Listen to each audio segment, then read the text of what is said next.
সৌরভ গাঙ্গুলি এবার সিনেমার পর্দায় সবার চোখের আড়ালে চালিয়ে যাচ্ছেন নিজের কাজ। এমনকি চলছে গোপন বৈঠকও। কিন্তু কবে থেকে শুরু হবে শুটিং দেখুন। বলিউডে খেলোয়াড়দের জীবন নিয়ে তৈরি বায়োপিক বা জীবনী চিত্র ট্রেন্ড চলছে বিগত বেশ কিছু বছর ধরেই। ইতিমধ্যেই ধোনি থেকে কপিল দেব, একাধিক ক্রিকেট তারকার খেলোয়াড় জীবন থেকে ব্যক্তিগত লড়াই উঠে এসেছে পর্দায়।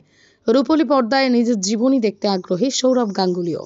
অবশেষে সৌরভের জীবনী অবলম্বনে ছবির শুটিং শুরু হতে চলেছে চলতি বছরের শেষে। জানা গেছে ইতিমধ্যেই শেষ হয়েছে চিত্রনাট্য লেখার কাজ। এর আগে মে মাসের শেষের দিকে প্রযোজক অঙ্কুর গর্গ এবং পরিচালক লাভরঞ্জন এই ছবি নিয়ে কথা বলতে উপস্থিত হয়েছিলেন সৌরভের বেহালার বাড়িতে। তবে শেষ পাওয়া খবর অনুযায়ী রজনীকান্তের কন্যা ঐশ্বরিয়া রজনীকান্ত এই ছবির পরিচালনার দায়িত্ব নিয়েছেন। এই ছবির জন্য আয়ুষ্মান খুরানাকে যেতে হবে কঠোর ট্রেনিং এর মধ্য দিয়ে। এই মুহূর্তে লন্ডনের সানার কাছে রয়েছেন সৌরভ। ফোনে মহারাজের ঘনিষ্ঠ বন্ধু সঞ্জয় দাস জানান, রণবীর কাপুর বা ঋত্বিক রোশন প্রাথমিক পছন্দ হলেও এই অভিনেতাদের ডেট পাওয়া নিয়ে সমস্যা হচ্ছিল।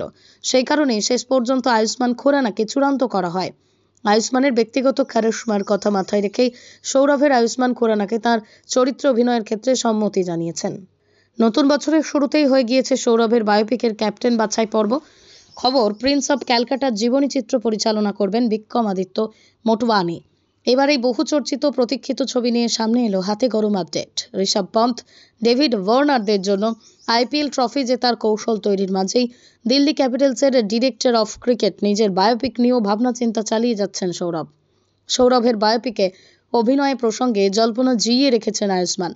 তবে খবর, ইতিমধ্যেই সৌরভের সঙ্গে মুখোমুখি সাক্ষাৎ সেরে ফেলেছেন ভিকি ডৌনের তারকা। নির্মাতারা চাইছেন চিত্রনাট্য চূড়ান্ত হওয়ার আগে সৌরভকে কাছ থেকে চিনে নিক আয়ুষ্মান। আর সেই প্রকল্পের প্রথম ধাপ হিসেবে প্রয়োজন হয়ে পড়েছিল সৌরভ ও আয়ুষ্মানের মুখোমুখি সাক্ষাৎ। নির্মাতারা চেয়েছিলেন চিত্রনাট্য চূড়ান্ত করার আগে সৌরভের সঙ্গে কথা বলুক আয়ুষ্মান, জেনে নিক তাঁর জীবনের প্রত্যেক পরত। কিন্তু সমস্যা হয়ে দাঁড়িয়েছিল সময়। সৌরভের ব্যস্ততা তুঙ্গে। এমনিতেই আইপিএল চলছে, দিল্লি ক্যাপিটালস দল নিয়ে ব্যস্ত সৌরভ। সেই সঙ্গে রয়েছে বিভিন্ন এন্ডোর্সমেন্টের কাজ। পাশাপাশি রয়েছে দাদাগিরির মতো জনপ্রিয় শোয়ের শুটিং। এমনকি দাদাগিরির পয়লা বৈশাখ উপলক্ষে বিশেষ পর্বের শুটিংয়ের জন্য দিন দুয়েকের ঝটিকা সফরে কলকাতায় ফিরেছিলেন সৌরভ।